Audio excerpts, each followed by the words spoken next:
malapit nang matapos ang tulay dito. Ayan, oh. Ilang poste na lang yan, nandun na sa kabilang dulo.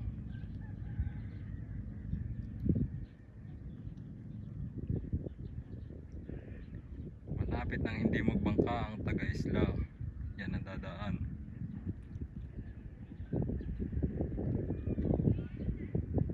Yan po. Ito yung ating update sa ginagawang tulay dito sa Quezon Province, Quezon. Nandito po tayo sa ginagawang tulay sa Quezon. Kaso ano, malapit na. Doon, yung papuntang Manila. Papunta doon. Doon yung papuntang Bisaya.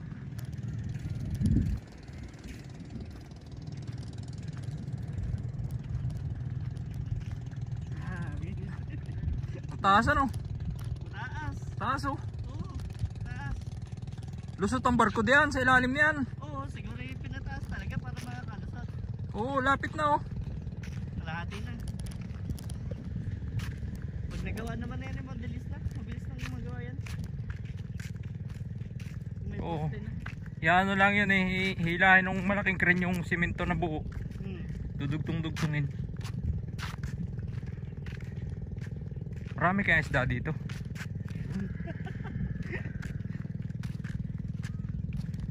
Ito po yung update sa ginagawang tulay dito sa Quezon Province, sa Quezon. Papuntang Alabat Island. Ayan. Malapit na po. Nasa ano na, lampas kalahati na. Ayan oh.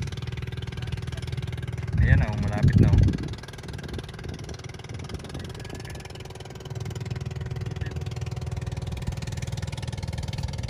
Saan kaya lalagyan ng circle? O baka dito ano? Dito kasi paikot ito eh. May Maglalagay ng bilog eh. oh, maglalagay ng bilog diyan, oh, circle. Tapos papunta doon sa kabila. Lalagay ng rotonda. Kita na dito yung Bulkang Mayon, oh.